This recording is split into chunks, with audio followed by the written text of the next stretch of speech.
Welcome. I'm David Gordon. This is David Rickman with me, and we're going to be doing some follow-up from session 2 as we were discussing Genesis 3, Genesis 6, Genesis 11. We were looking into more of the back story to what we want to get to in the next several weeks, which is the Jewish narrative.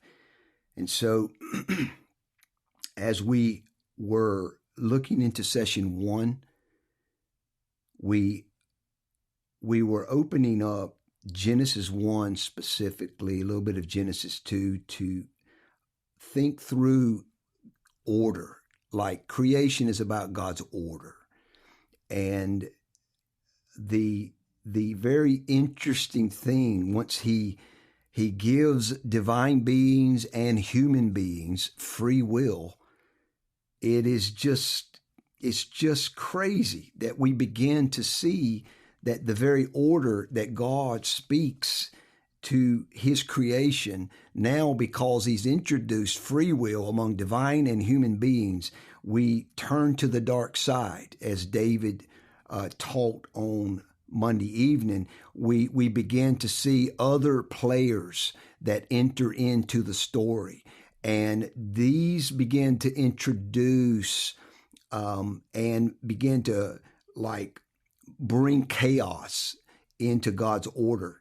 And this is what we began to look at this past Monday evening. We want to this morning just bring a little more detail and looking at this dark side, in a sense, looking at a little bit more at the backstory to this Jewish narrative, and getting this background will really help us, again, rightly interpret our Hebrew Bible, even going into the New Testament. So we're keeping that in mind, and I think, again, you guys, we will see this unfold more and more clearly. So again, this morning, we want to look at, in a sense, how this dark side, when God gave man and divine beings free will, it's as though we, the created order, we, the creation, hijack God's story. I actually looked up this word hijack, and it means to pursue an unlawful seize or siege, and it means to take over. And that's exactly what happens when we enter Genesis 3. Divine and human, in some capacity, these beings began in Genesis 3, Genesis 6, Genesis 11, begin to hijack and take over God's story, and it becomes chaotic because of the rebellion that we see. And so David and I just want to spend some time this morning bringing this next podcast to you. We hope that you'll begin to see a little more of what's going on behind the scenes in Genesis 3 through 11. So, David, look forward to beginning to walk through some of this. And, we want to begin looking at the issue of the curse. And that's one of the big ideas. Let's do this. Let's begin open up, and I'll let you go, David. You begin to just talk through this a little bit, because it's just really interesting when we get to Genesis 3:1. Now the serpent was more crafty than any beast of the field the Lord God had made, and so we suddenly get in the midst of order. There's this serpent that has entered into the narrative. And so I just wanted to just ask you, David, give us a little bit of background on this issue of serpent, because it's great. It will be helpful for us, I think, to understand, to hear a little bit of this. Dave, thank you. Yeah, I think we can. It's a pretty complex thing, but I think that just generally speaking, the serpent here, really what we have is this some kind of being, some kind of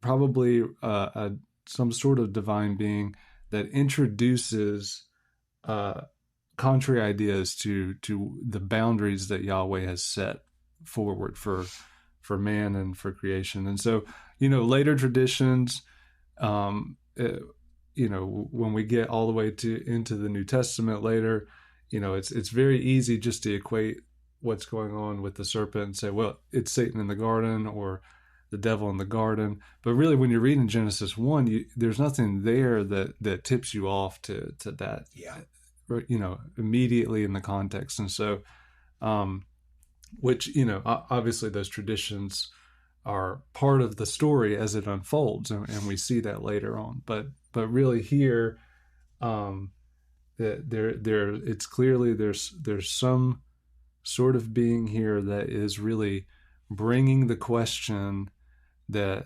really drives Eve and Adam together to kind of question God and the boundary that he's fixed. And that elicits in them, Lord, like a reach for what's in their heart with seeing this tree and the allure of being like the gods and having independence and autonomy and those sorts of things. And so I think that kind of sets it up in a general framework for the serpent. Yeah. So once they reach for this independence and autonomy, and again, all through the three human divine rebellions, we as you spoke so clearly in closing your session Monday night, David, it was God bringing discipline and punishment, and for all three human and divine rebellions, as well as promise. And so one of the main things we see as to what God brings and introduces as a judgment, as a punishment, is the curse.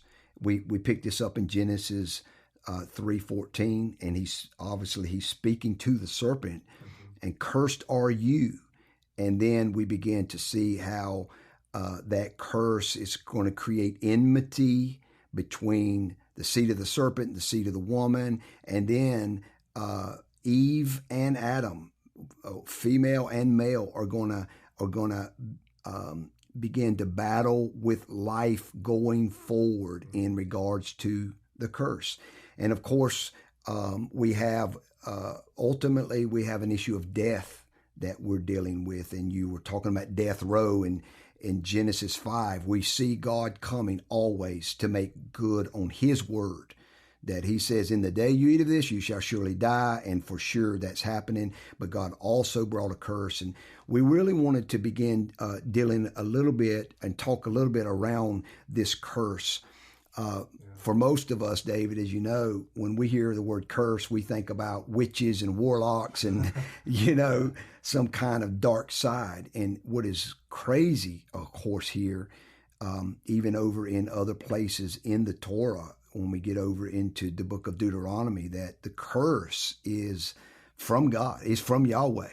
He's the one that's bringing the curse. And so I think we need to understand why. What is going on? So I really, and guys, we're going to post this resource concerning the curse, because it may help to just understand a little bit more. And there's quite a bit of scriptures that we're going to post inside of our resources.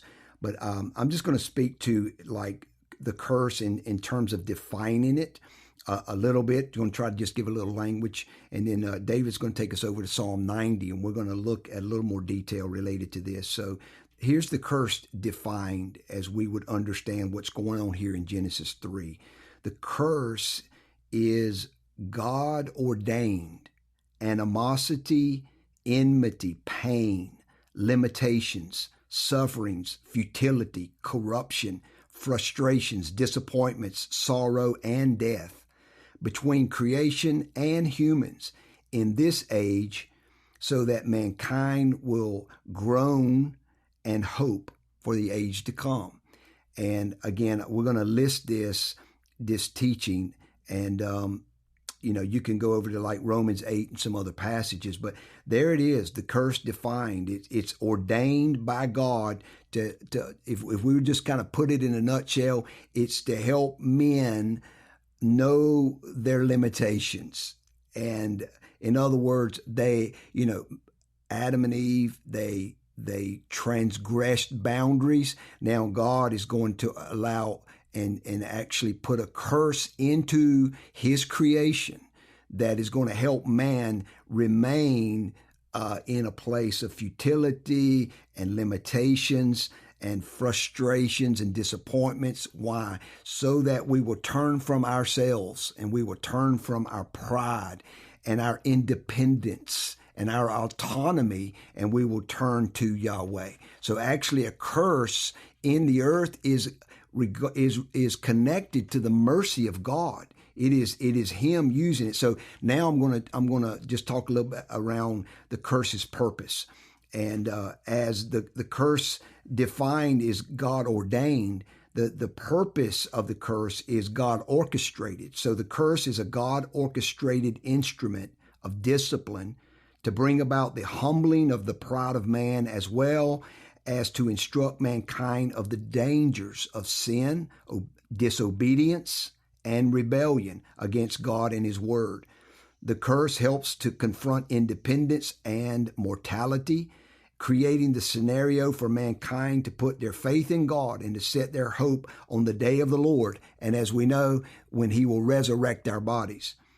The curse should actually be seen in light of the mercy of God, whereby he is continually seeking, assisting, and helping all of mankind to be exposed and known for who they are without God. The curse in the earth is an ongoing daily confrontation to show mankind that we are not made for independence, but we are in great need to repent and to turn to God in faith day by day. So we're grateful, and we need to actually give thanks to God for the curse, because it helps curb, our hearts, our appetites. It helps curb us in a way that we would turn from ourselves and call upon Yahweh. So David, as you consider that and understand it, one of the passages that we think will be healthy to unfold a little bit in this would be looking at Psalm 90. So, man, take us there, bro. Yeah. I think one thing I'll just say, too, before we look at a couple things here, but I think, even putting our trust in Jesus and following him as disciples, even in that and the gift of the Holy Spirit, that doesn't change the curse. I mean, that doesn't overturn it, and so good, it's a consistent mechanism for us, to be able to humble ourselves before God and fear him and trust him. And so, I think that a lot of, there are some theological constructs out there that actually think that the curse is overturned, in some kind of like salvation mechanism or whatever.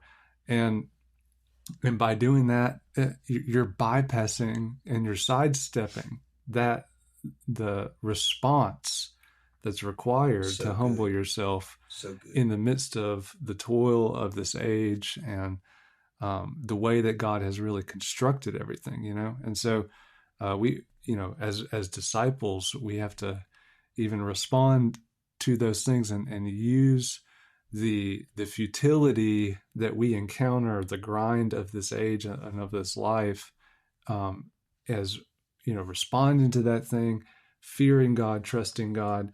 And, I think it's something that we hate, and so, we could even develop mechanisms to try to sidestep it, yes. over and over. Yes. So, Dave, let me add just one piece just to take this curse to its end, because I think it's helpful for us to know that the curse will not always be. Yeah. It will be in this age, but when Jesus comes. And so I think it's encouraging that again, we set our hope on that day, the day of the Lord.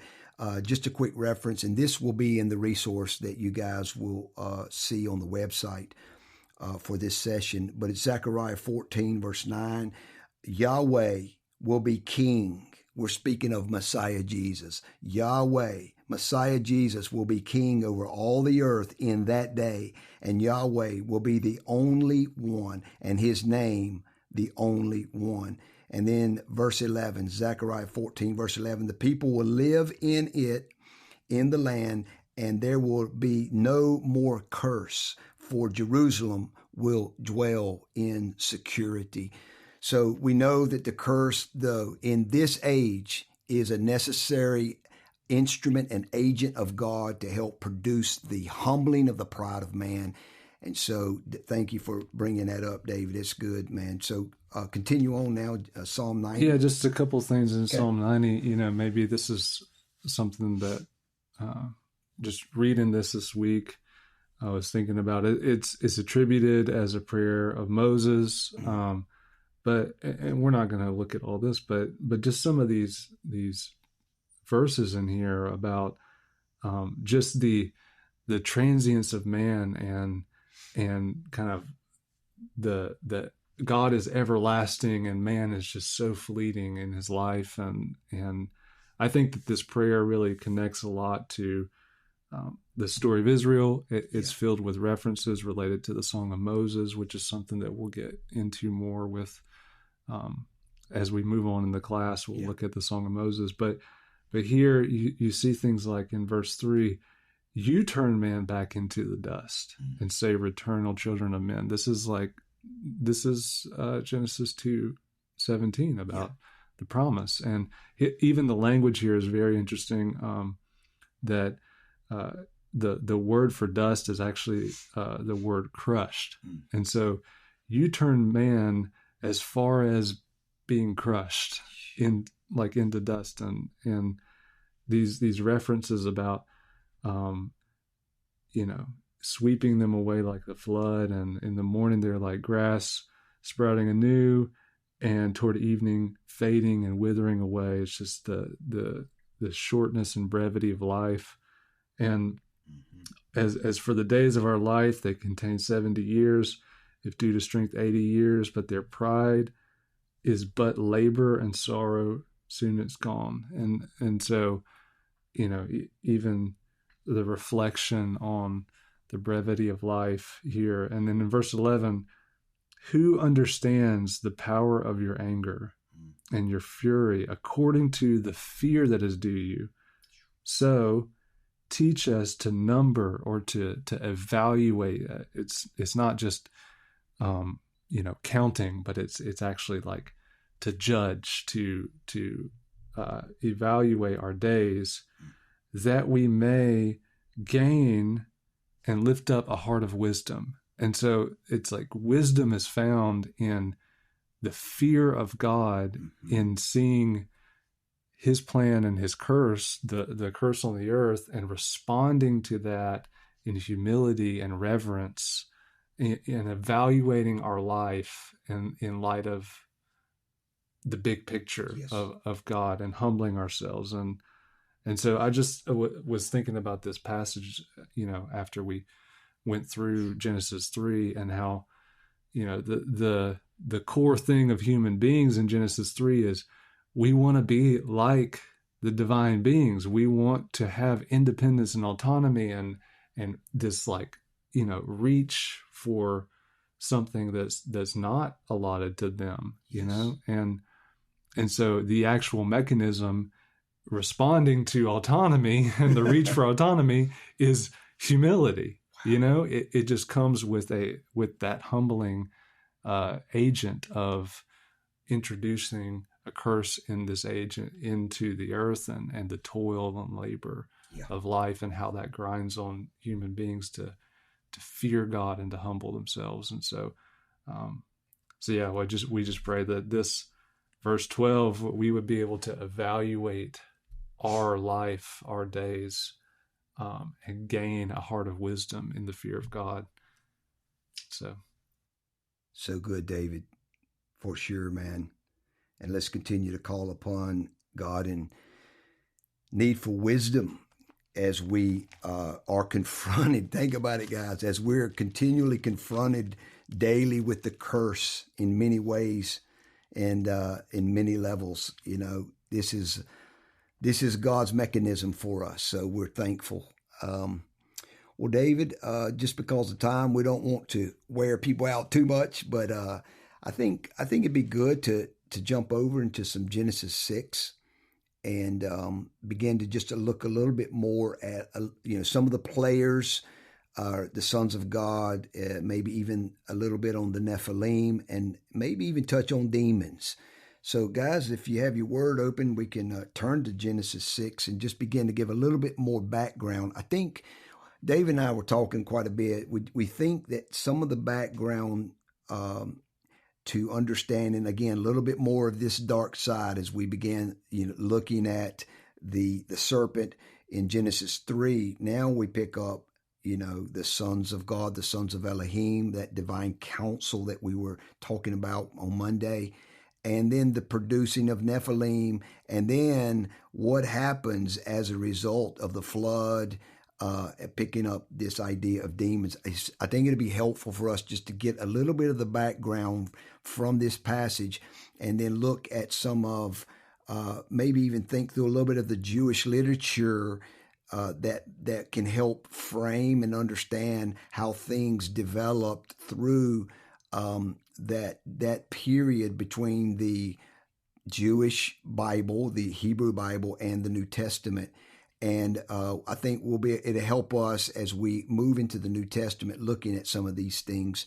So anyway, we just want to touch on a little bit of this, hit a little bit of the background, because we think it will help us as we are interpreting things, like even right here in Genesis 6 forward. So Dave, you want to pick up that Genesis 6 and just talk a little bit around maybe some of the Jewish tradition here? Yeah, totally. I think obviously this passage is it's a little bit strange to us if you've not, a lot of people have not grown up working through this, and so it's just kind of like, what in the world is going on here? But I think that the important thing to realize is in these, stepping back, these backstories really show us the depth of the problems of these transgressed boundaries, and it really sets the stage for really what's going on with the flood, and also God reaching out and continuing his promise with Noah and his family, and that lineage going forward into Genesis 11 and what happens there, and then the need for the choice of Abraham and the story moving forward. And so it really helps set the stage. It's really important to see it, even though it is something that's probably more unfamiliar, in the narratives that you normally hear of, how does the Bible, the big picture story of the Bible, develop. And so one thing, just, we talked about a lot on Monday, so we're not going to really do a lot here, but it seems like here these sons of God, these divine beings, they see the daughters of men that they're good, and they take wives, and the taking of wives, it's not, just a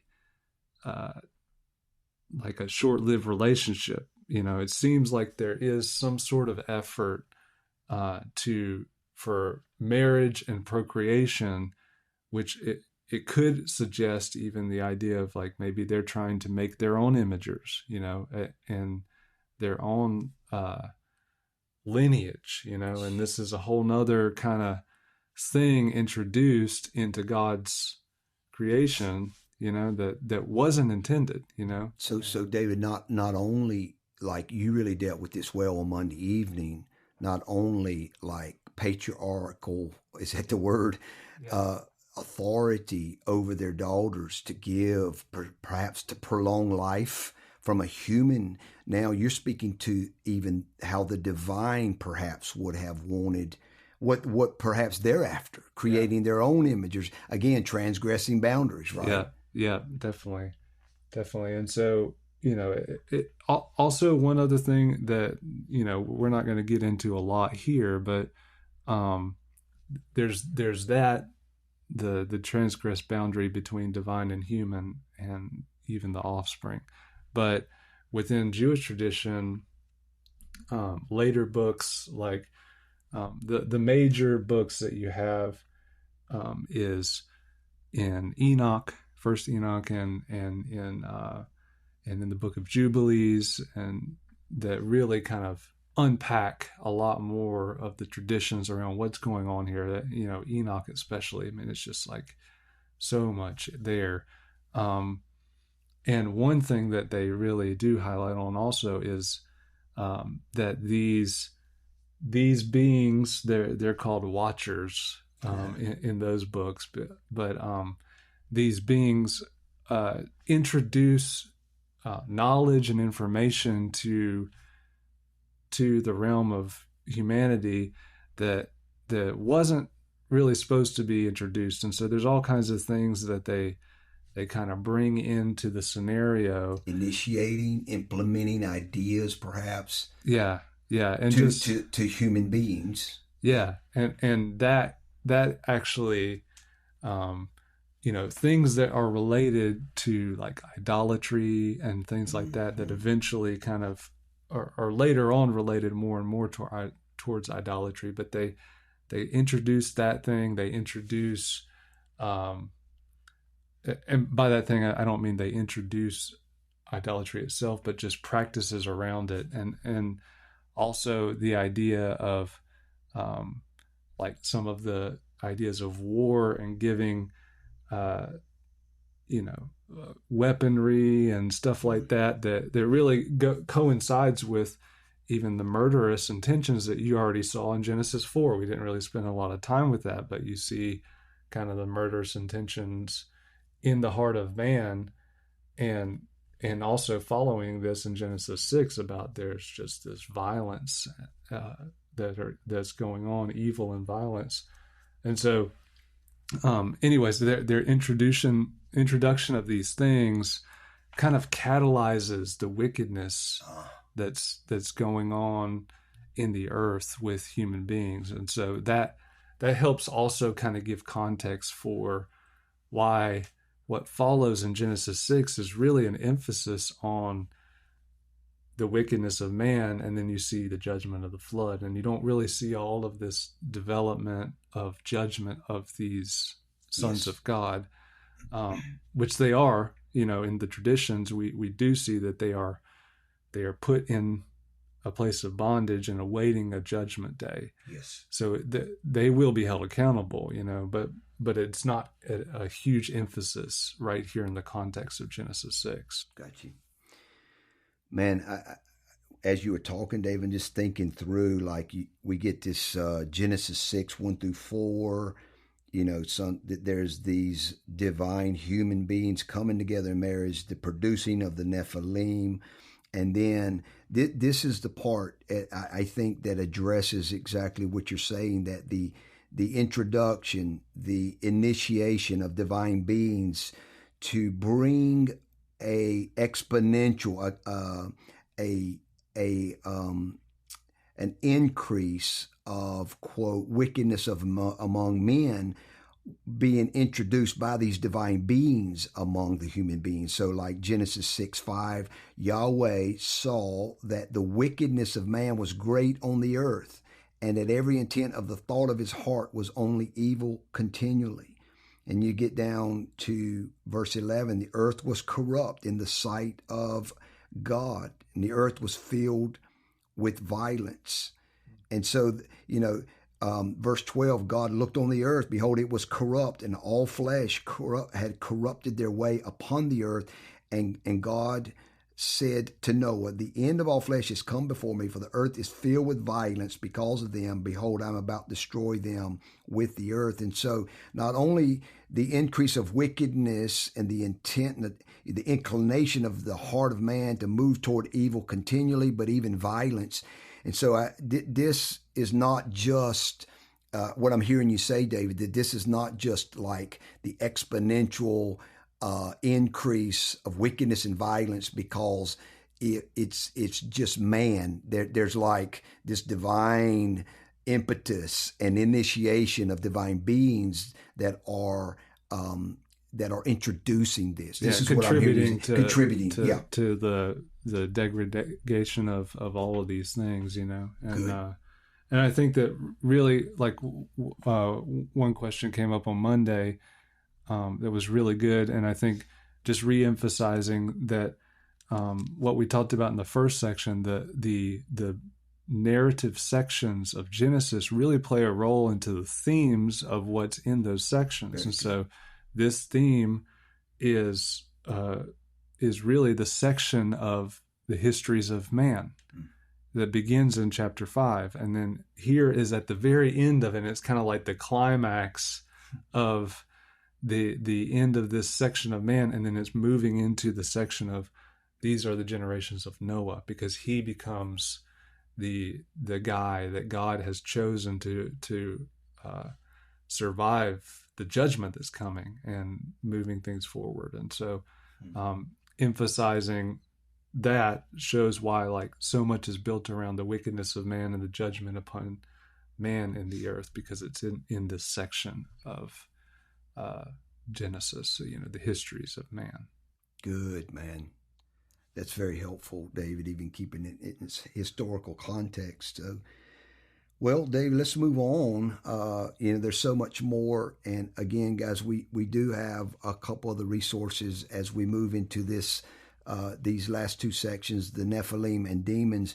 We think it might be helpful just to understand what we can foresee, or what we see biblically and in Jewish literature as to how things developed in terms of some of the things we're going to chat about now. But Genesis 6, verse 4, the Nephilim giants were on the earth in those days, and also afterward, when the sons of God, these divine created beings that we were speaking of as that divine council, these sons of God came into the daughters of men. So we have divine and human procreation. Again, God told Adam and Eve to rule the earth, subdue it, to be fruitful and multiply. He told Adam and Eve. He did not. So now we see, even in Genesis 6:4, we see the procreation of divine human beings. God, in other words, this is a clear transgression of the boundary that God set in Genesis 1 and 2. And so when these sons of God, these divine and human beings came together, they bore children, and there were mighty men who were of old, men of renown. So we're talking about now this term Nephilim. And so we want to just do a little bit of background on the Nephilim. We think this might be really helpful because there are various views, as David mentioned even Monday evening. If you look up Nephilim, like on YouTube or whatever, you can get way out there into some really wacky ideas. And we just want to stay clear within the text to try to say, hey, biblically, here's what we understand as to what's going on with these Nephilim, not only here in Genesis 6, but also it says, Genesis 6:4, that the Nephilim were on the earth in those days and afterward. So, Dave, let's talk a little bit about the Nephilim here and afterward. I think this will be beneficial to just grasp some background here. Yeah, I think Nephilim, kind of the popular definition has been to kind of call them like fallen ones, because it uses the Hebrew root of the word Nephilim, the kind of the three that are the core piece of the word, and which the root is to fall. And so that kind of became the popular definition, but really a better definition and framework. And this has been, if you're interested in looking at some of these, language stuff, we can give you some resources for that as well. But a better definition really is just seeing that as giant and or giants. And the Septuagint, the Greek translation, translates them as giants. And so the fullest development of, more of the tradition of the Nephilim is also in Jewish literature. There's more kind of unfolding in those similar sections we talked about in Enoch and stuff like that. But really, the afterward referent is to Numbers 13, Numbers 13:33, and so it's like can we say that these Nephilim? It seems like these guys are judged, and the flood happens, and Noah and his family survived the flood, but how can these guys still be here later on? And this is obviously a little bit of a problem. How do we deal with what's going on with that? What is God doing with that? And so there's been several options kind of proposed by people, but it seems like one of this may be just an oversimplification, but it seems like there could have been other things that went on post flood that we just don't have records of, and it's not a major theme that's picked up anymore. The only other reference to Nephilim here is this Numbers 13, which is when Israel goes into the land. You have that. You guys remember the story? The spies go out and they're going into the land to look and spy out the land because, of course, Israel is getting ready to go in and occupy the land of Israel that was promised to Abraham. And we get to Numbers 13, verse 33. There also we saw the Nephilim, the sons of Anak, are part of the Nephilim, and we became like grasshoppers in our own sight, and so we were in their sight. So they're tall guys. Yeah, but yeah, I mean, some scholars have proposed, maybe the flood is only local, so therefore there was guys who survived through, which it doesn't seem like that is very consistent with other things we'll look at with the flood more next week. Yeah, next week we're going to jump into some of that, but yeah, it just seems like there was something that may have happened afterward, and you don't get a lot of development around the theme of it. But one development that you do get, which is kind of interesting and definitely something that's kind of talked about in Jewish literature and traditions, and it's not really emphasized that much in, hardly at all in the Hebrew Bible, is the issue of demons. And so what's interesting, when we have to understand that this is a library moving forward over history, yes, right? And there's another thing that's important to understand is, like, there are a lot of things that when you pick up the New Testament, it's like this wasn't really talked about very much in the Old Testament or whatever. How did these ideas develop? And so things like the casting out of demons is not really developed in the Hebrew Bible. Yeah.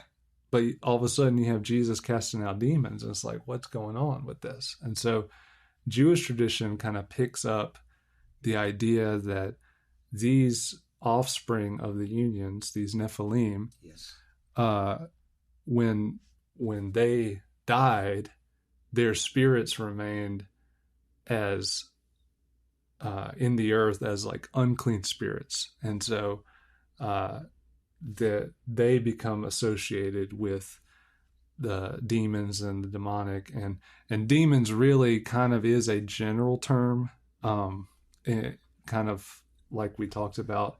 Angels kind of became a catch-all term. Demons, yes, kind of became somewhat of that too, once you get to the New Testament period. And so demons could be a god, a heavenly being, a lesser god. A lot of times they're kind of like cosmic lightweights. They're not the big guys. They're lower deities. But then also they were seen, some traditions saw them as the spirits of these offspring, that remained, and they're looking for attachment to, and they would, come against human beings and stuff like this. And so, want to inhabit. Yeah. Yeah. Think about this, guys. Now I'm going to come right back to you, David. So think about the weight of this thought as to what we're discussing here. When you have divine beings procreating with the daughters of men, human beings, we have something more that has been born. We have a divine human being born. It's really an interesting, think through that. And so when those Nephilim would have died in the flood, what happens to their spirits? Again, I mentioned this on Monday evening when in Mark 5, when Jesus is dealing with this Garadine, I think's the way you say that, in that region up near the Sea of Galilee. He drives out the demon. Actually, it was a legion. I think maybe up to 2,000 demons in this man, and the demons speak up and say, "Have you come to torment us before our time of future judgment?" And Jesus, remember what he does? He doesn't just cast out the demons; he sends them into the pigs. There's some sense of where demons are disembodied spirits from these unions back in Genesis 6 that desire to inhabit. They desire to cohabitate inside of human beings. Think about that.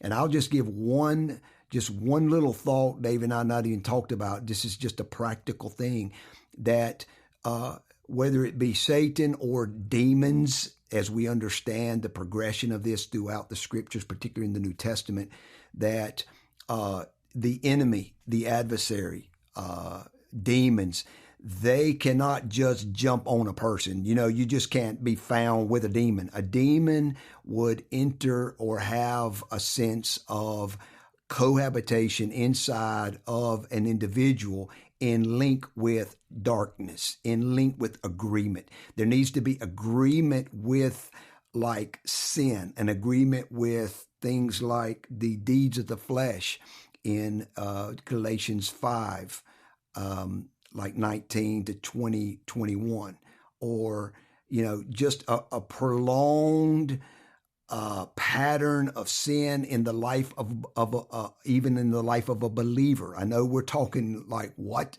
but even a believer that gives themselves over to patterns of sin and darkness, it's agreement with darkness. And these are places where demons love to cohabitate with darkness. So I just put that out as a practical thing for us just to keep in mind. Keep this before us, that we want to be a people of truth, a people of righteousness, a people of light. And this is the way ultimately that we keep, darkness and the dark side out of our walk, out of our lifestyles. So anyway, I just wanted to bring that up, David. Didn't mean to go into all that, but any more, David, as we just talk about this, helpful thought related to demons, even the progression of it from Jewish literature. Anything else on your mind about that? Yeah, I think, we may be running out of time to get too much more into that, but I think that, one thing I'll just kind of going back to the Nephilim is that, it seems that Genesis is trying to emphasize that their flesh, the offspring of these unions, they're just flesh that are going to die.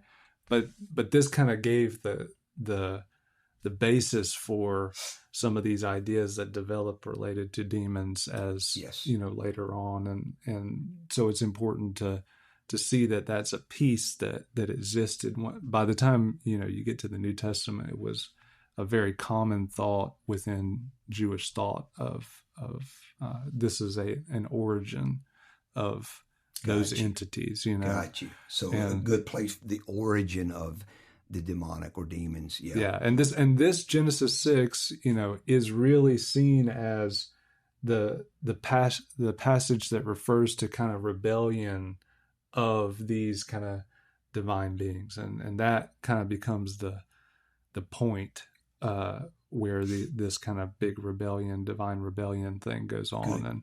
And I know we're running out of time here, but We obviously on Monday we didn't really cover very much in Genesis 11, but I think one piece that's really helpful to see too is that these offspring were mighty men of old, men of renown, or in the Hebrew it literally is men of the name, and so that kind of makes a language connection to what's going on in Genesis 11 about let us make a name for ourselves and trying to access the divine again in that kind of third transgression of rebellion. And we'll look more in Genesis 11. That's going to be a topic that we're going to pick back up after we talk about the flood, or as we move from Genesis 11 into 12.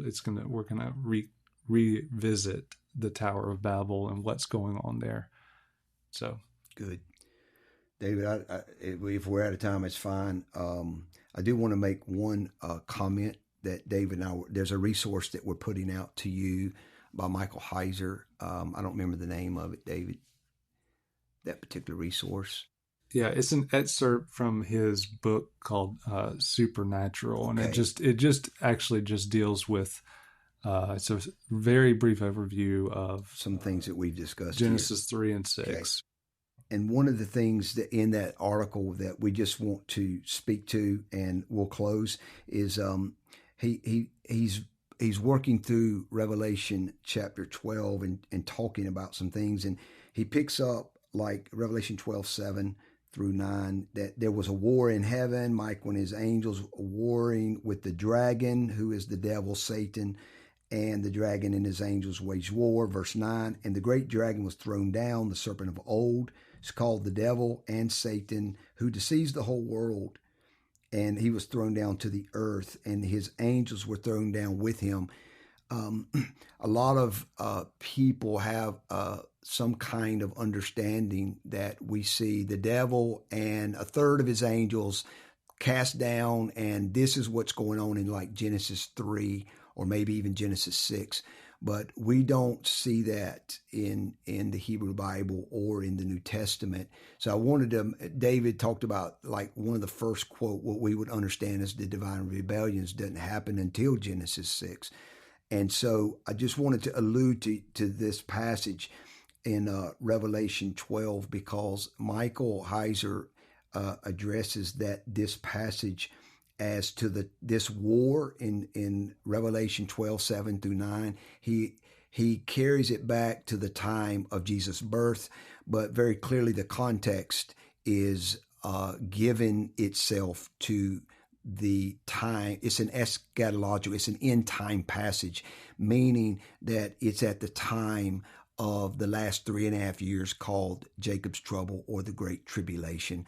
So just wanted to kind of clear that up a little bit, just to keep that before you, that we don't see any kind of like the devil and angels falling, back in the time of Genesis 3. This is a clear end time passage. So the reference to the birth of the Messiah doesn't mean that it happens at the time of the birth of the Messiah, and so the timing of Revelation 12 is different. Gotcha. Is basically what you're saying. So just reread reread Revelation 12, and you'll see what we're talking about. And indeed, check out that article by Michael Heiser that will be posted today.